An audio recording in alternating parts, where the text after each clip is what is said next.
right. Hi, everybody. Welcome to the Creative Autism Solutions Team YouTube channel and Mondays with Matteo. Today, we are going to have a very special guest on. Her name is Diane Whiteside. She is a physical therapist and Masgutova method course specialist extraordinaire. I will add that to her title. She's been a dear friend of mine and Matteo's for the past 13 years. We have been working with her in this Masgutova method since Matteo was 3 years old. He is now 16.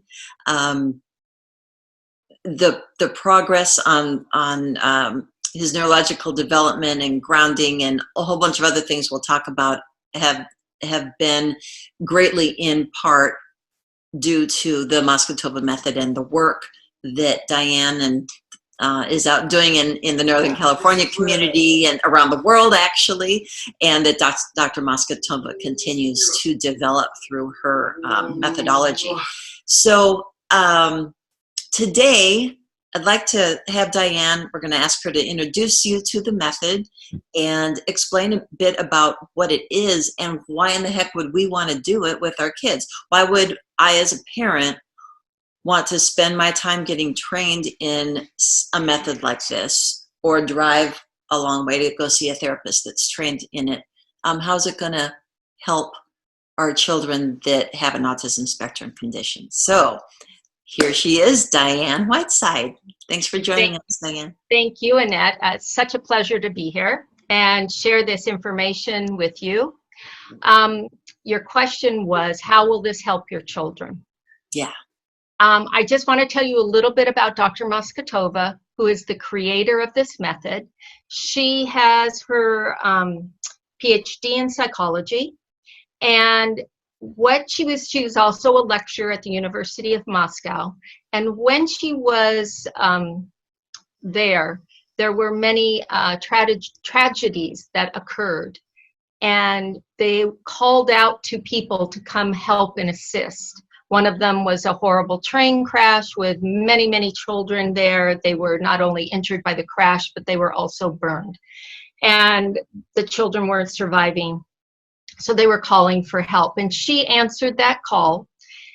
And there were many other incidences, too, that she volunteered her time to. And during the time, she was working with trauma people. Trauma children and adults.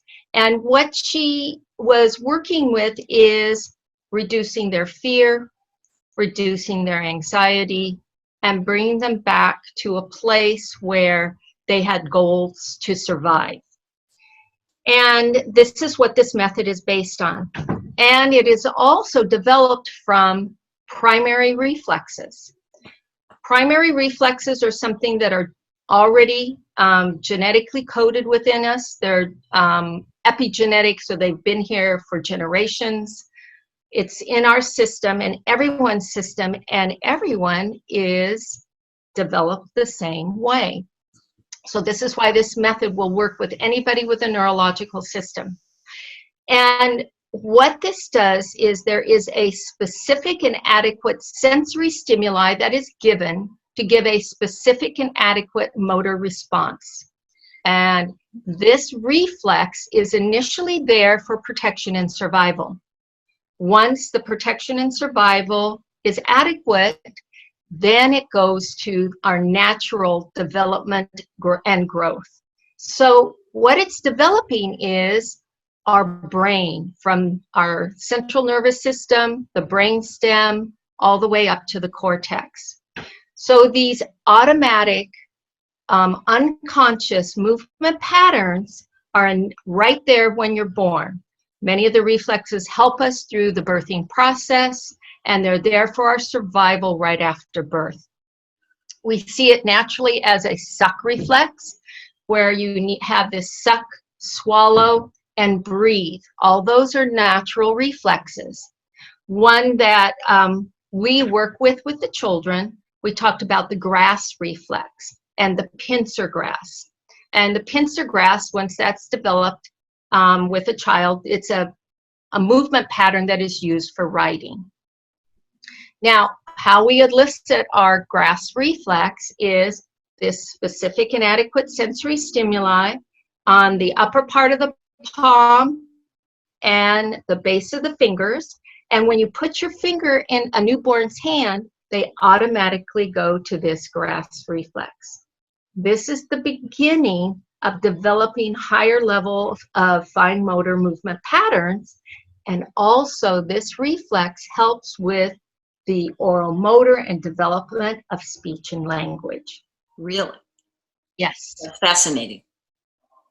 So it's a whole process that if anybody has a reflex that is not integrated, we can go back at any age and repattern the reflex. Well, and Now, that's really hopeful too, because as we look at the challenges that our kids have or our students have, and to know that they can be traced backwards to a reflex. So, for example, Matteo didn't point at things when he was little, right? So when I was at the doctor's office trying to get an autism appointment to see if he was autistic or not, that's one of the questions. Does your child point at things of interest, right? Well, he didn't. And so that's kind of neat, right? right. And that's all part of the developmental sequence of the grasp, because it goes from thumb in, thumb out, thumb to the side, thumbs out, fingers up, and then pointing. Which pointing is, we're talking about, is the first beginning of communication, because the child is pointing to what they want. So that's why they ask. That's the beginning of communication.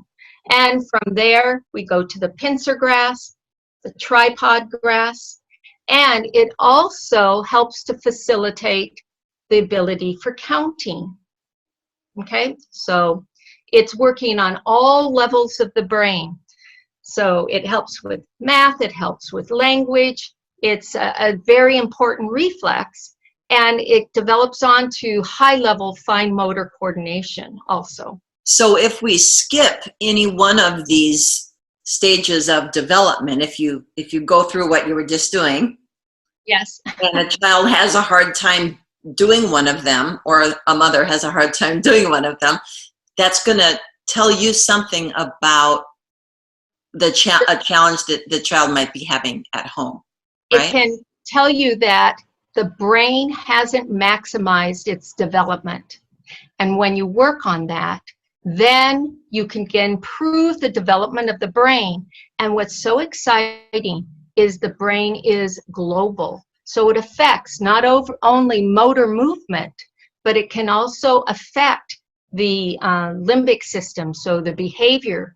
It can also affect the diencephalon, which are areas also of where the basal ganglia is, where we're having different tics or movement patterns, okay. Or also the anxiety level can be in there also, so you're dealing with those. And then also the development of the cortex. So it's a global development of the whole body. So it's cognitive, emotional, and in that diencephalon area, it's the regulation of the whole hormonal system also. Ah. Dr. Masgutova does have some articles on her website that do talk about the profound effects that the movement patterns, they are very simple and easy to reproduce, that these movement patterns help with the regulation of the immune system and the hormonal system. So we can get those links, and we will link them to the bottom of this video. Obviously, we all need immune system help right now. The stronger we can make ourselves, the better for that, with this coronavirus flying around. I just want to tell you that she jumped on this, and she, on her website, has a free video that are the exercises to increase the immune system to help you through this coronavirus stage of our lives. It sounds odd to some people that you can do movement to help increase your immunity. Right. Yes. Does anyone think that sounds odd? Right? My guess is people are going, what? Really? Never thought about that before. But that's why we're doing these videos. So what Yes. the heck is that about? Well, and she has articles there that go into depth Okay. about how it helps the immune system, because it does help to activate our whole system to support the development of the T cells and the B cells, leukocytes that will help attack the virus and other antigens that come into our system to help us to be healthier. And they've done the research on it, and you can read the articles on the research of this. Great, great. So talking about this stress and how that wreaks havoc on our system, immune system, neurological system, behaviors, everything, how does the Masgutova method help? And is there something that we can learn as parents, learn to do with our kids when we see the first sign of that anxiety building? And there's so Right. much in this Masgutova method. There are how many different protocol? 10, 11? There are 30 different protocols and building as she produced this coronavirus protocol, and it is free on her site. Everybody can pick it up, and there are some nice things to help calm the system. One of the things that we can use is the fear paralysis reflex, and that is one where you put your hand over the sternum and you do tapping in a cha-cha method as you breathe out. So take a breath in and breathe out and go cha, cha, cha, cha, cha. Breathe in and breathe out and cha, cha, cha, cha, cha. But I think that in my head, I don't say it, right? Right. Okay. You can do slow, slow, quick, quick, quick. That's the way that you're tapping. When you have that nice breath in between. And then you can go to your shoulders, where the deltoid muscle is, right? Where that, and we take a deep breath in and breathe out and tap, tap, fast, fast, fast. Take a deep breath in and slow, slow, fast, fast, fast. Good. One more. How Breathe many in. times do we do that? 3 We times? do it 3 times. Yes. And breathe in and breathe out.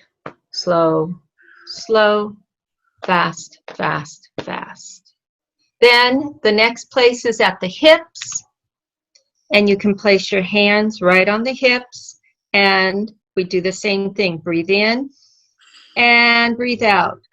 Slow, slow, fast, fast, fast. Breathe in. And again, breathe out. Slow, slow, quick, quick, quick. Good. One more time. Breathe in. And breathe out. Slow, slow, quick, quick, quick. Good. Just see how you feel right now. That sort of lower and relax things a little bit. Right, right, Yes. right. So that's one thing that you can go to right away, is that tapping. And when you just do those 3 positions, you can do it as often as you need to. And another one is if you're sitting there with your child and you notice that the anxiety is starting to increase, you can do the pyramidal finger activation, where you start on the little finger.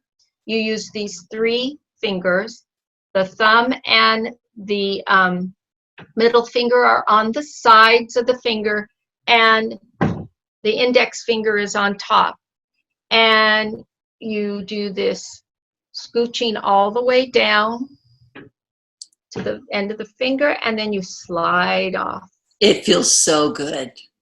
It does. This thing is magic, you guys. I'm telling you. And you go to each finger and then slide It off. even feels good on yourself. Yes, I do it often on myself.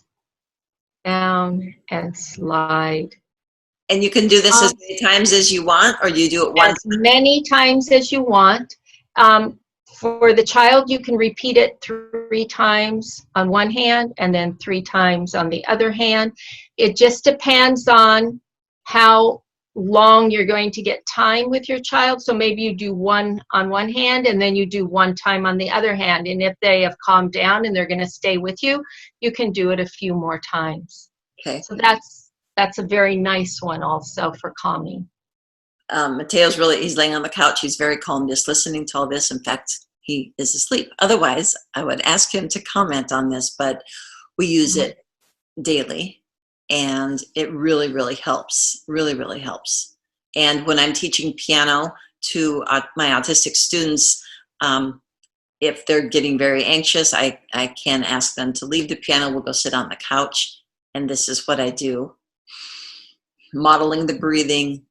Right. And it is quite magical. The breath is important to keep it breathing out when you're doing that exercise. I'll give you one more, yes, and that's that embracing squeeze, where you're just gently giving a very light but secure pressure, and you're wrapping your hand around. You can use 2 hands, right? You can use it like this or like this, where the thumbs are together, or like this. And it's like a blood pressure cuff, so you're encompassing the whole arm and just working up the arm. And you can go, even if it's as far as the elbow, it's perfect. And you can press together and you hold for together 7 seconds. 7 right seconds. Right. And how you can determine the pressure is you can squeeze as hard as you can and then do half of that and then go half of that. Oh, okay. That can be the pressure that you're giving. Yeah. Great so that you have a concept. Thank you. Thank you. That's awesome. And you don't want to do it on the joints, correct? You want to avoid not on the joints. But you can go all the way up to the shoulder, but sometimes just getting up to the elbow is perfect. And if they're open, you can go all the way up to the shoulder. And you can do it on the legs also. Excellent. You avoid the joints, but you can do it on the legs too. And I remember when I was learning this, I was doing it on you, and I tended to put too much pressure on my fingertips, and you don't want to be poking your child. You want that blood pressure cuff. Yes, so it's the symmetrical, the same pressure all the way around. Right. And I'll tell you, from a parental point of view, learning how to do these things on your child, it's such a bonding experience, because when you look at your child and you see them going into stress and anxiety, and you know something to do that can help them. Seriously, you guys, this really, really works. It can help them right away before it gets completely out of control. You gotta be on it, right? The sooner the better. Right. It's so rewarding as a mother or a parent to be able to give that gift to your child, and it really is a deep bond that develops too. It's just that moment with the child, with your Matteo's 16, not a child, but with your kid. Yes, I do have to note something with that embracing squeeze. Most of the kids love it. Yeah. There are a few that do not at all. So if your child is one that cannot tolerate it, don't go there. Don't force it upon them, because that's only going to increase their anxiety. Go to the other 2 methods I offered you. Okay. Yeah, so if the child isn't feeling comfortable with it, don't force it on them. It is one thing that, because these are these primary reflexes are unconscious automatic reflexes, you could do this in their sleep so that they can gain that tolerance, and they aren't it doesn't increase their anxiety. So we've had many children that could not tolerate some of the methods that we had while they were awake. So we did them when they were asleep. And then when they were awake, they were able to tolerate it. And it just calmed the whole system down. And I've witnessed this at the camps that we've gone through over the years. We've gone to 5 Masgutova camps where you get an intensive for eight days, but 7 hours a day of this work. And I always would tell people it's like Christmas. You know, there are going to be gifts given to you at these camps. You just don't know what they are. They're all wrapped up right now. And it's like at the camps, those gifts get unwrapped. And you get to go home with all these gifts that are your child. And they're really, really beautiful. So I think that information's on the website too, to find out about those camps. But something always happens. Something wonderful always happens. Something wonderful. And I had many friends that had to have their kids worked on in their sleep. And what's amazing is that all you wonderful therapists are so willing to do that. It's not like, hey, it's 5 o'clock, I'm done. I'm going to have my evening to myself. That's not the way any of you that do this method that I've ever met. That's not where your mind is. Your mind is in a true healing place, and our kids can feel that for sure. So, yeah. And we have to thank Dr. Masgutova for her amazing research and development of this method. And she's so generous with her work. Please go to her website because there are so many things that she offers there. And they have classes, ongoing classes. And during this coronavirus shelter in place time, they have online classes now that you can participate in. And she has videos that you can purchase also, so you can be doing ongoing movement with your child. And so it's very exciting to see how quickly she has come out and supported the world. The main video is for free, and it's on her website there. And Diane, are there therapists that people can contact if they are interested in going and seeing somebody eventually when we can leave our homes, or hooking up on something like Zoom and learning the method this way too? Yes, this is exactly what we've had to do. Is we've gone to this method to work with our clients, and I think it is in one way it's very exciting because the parent gets more of the education. They have the time at this point when they're spending it with their child to learn the method in depth, and then it's forever in your hands and you can always access it. And because there are times when you don't have somebody there to help you, but you have it in your hands. You have those tools yourself.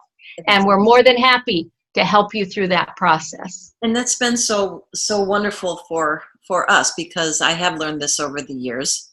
I'm a little rusty, got the manual out, and having to redo some learning, and some things have evolved since I was seriously studying this and taking the classes. But what being at home with Matteo now, with nobody else to help me, has done in a beautiful way is help me reconnect with my my power as a parent, because we can be so empowered by therapists like you, like Mike we had on last week, that are willing to train parents to do this, so that we can help our kids, no matter if something happens where we can't come see you guys, or we run low on cash, or something happens, you know. Right. So right. I thank you for being willing to do that and to help us help our. Not a problem. Yeah.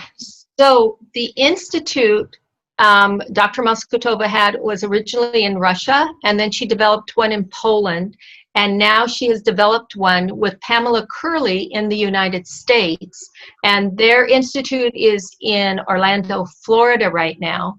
And you can contact their institute also for consultations, for information on those too. And we'll give you the websites, and I'll give you also information for this Northern California area also that you can have to get in touch with. Right. And then there's a list of therapists too on the website, right? Referral. There are. So there are. So, but now with Zoom, hey, you can all call Diane. Yes, I'm here. Because she'll work 12.5 hours a day on people, so I don't think that's quite enough. I think she should work like 18 hours a day. Thank you. Kidding. Thank goodness I love what I do. It's so exciting to see the progress in the children. It's very exciting. It is very motivating. And for you as parents, you can see that too. It's very exciting. And it's not like you know exactly what's going to develop via their whole neurological system. So we may be working on one thing, we're trying to get them to jump or to crawl, and all of a sudden the child starts speaking more, or have more communication coming about, or that it's very exciting because parents will ask, what am I supposed to see in my child? And I said, well, I can't really tell you, but observe and see what is maturating in their system. Which is so good, because I think when we focus on one thing, we miss the other things. And if that one thing isn't coming along fast enough for us as parents, we don't notice the other beautiful things that are happening with our kids. And to always be open to the gifts is how we talk about it around here. Be open to all of them, not just ones that you are focusing on, because it's speech. We all want our kids talking, and that is the primary focus of so many parents. And I get it. Life would be a heck of a lot easier for them and us if they could communicate that way. But you know what? Maybe that's not the way they're supposed to communicate. And that's okay. But we need to look at the other gifts that are happening surrounding that as well. So, yes. Yeah. Well, I did have one little story if you wanted to. At one of the conferences, we had one young man, and the parents were just looking at the speech. And at the end of the conference, they were really disappointed. They said, well, this isn't working. And I said, what do you mean? And he said, well, they're not talking. I said, no, but he's now potty trained. He now is able to sit and listen to you tell him a story, and he's trying to communicate with you on what he wants.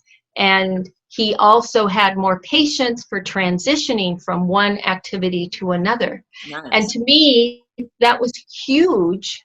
But as you said, that one specific thing that they were working at wasn't a success.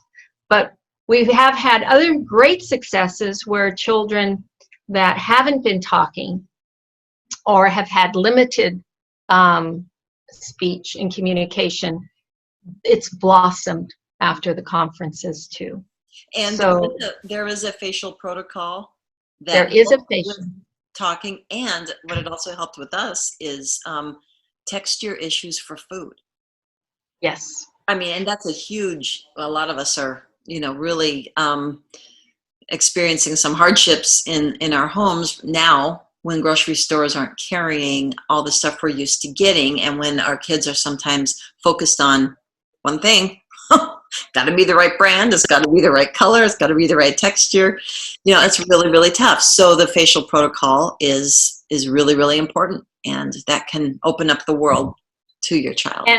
Yes, and we have the archetype movement patterns. And so all of these programs also work with our visual and our auditory processing also, which is huge. And what we find with our children, very often they don't have that adequate horizontal scanning or horizontal tracking of the eyes. And what that can do is put the system into stress, which puts them in high alert and activates the sympathetic nervous system, and that adrenaline and cortisol starts flowing through their system, which makes them more hypersensitive to the whole environment around them. And I've noticed this is huge when you get this good horizontal tracking, as we do it with different reflexes like the symmetrical tonic neck reflex or with the asymmetrical tonic neck reflex. When we're working through these reflexes, also trunk extension, we improve the divergence, the convergence, the tracking. It calms the whole neurological system down. This also is activating certain brain waves. So when we're working with these different reflexes, like spinal galant, spinal parese, this trunk extension, we're activating the alpha and beta brain waves that brings about alertness and to be taking in new ideas and activating the cognitive aspect of the brain. When we're working our abdominal reflex, this calms down the body and activates the beta and the theta and the delta brain waves, which will allow to clear the mind, calm the system, and allow the child to, or the adult to fall asleep with ease. Wow. So the reflexes are extremely powerful for sleep also. And they affect all of our body's processes. Yeah. Wow. And we all know how important sleep is. That's for sure. Yes. So, and the healing that takes place during sleep, and we need that. So, wow, this is so much information, Diane. Thank you. If people would watch for 5 more hours, I would keep you going. No problem. I could keep talking. So we'd love to have you back. Maybe we can go into this a little more in depth next time. And hopefully some of you will have gone to the website and explored this and tried these 3 ideas. Remember the 3 ideas? The first one was cha, cha, cha, cha, cha. Here, and then the hips. Yes. Right? Second idea was the finger walking. Yes. Right? And then stroking. Yes. Okay. And then the third one is the embracing squeeze. 7 seconds avoiding the joints. Yes. Okay? So try them. Let me know. Comment below if you try these, and let me know what happens. So the Masgutova website is masgutovamethod.com. And it will take you to all that information. And we'll put those links below, so make sure to check them out. All right, Diane Whiteside, thank you so much, my friend, and thanks for sharing your time and all your knowledge with us today. And thanks for what you do to help our kids. You're welcome. All right. Thank you for inviting me. All right. Bye-bye. Bye-bye.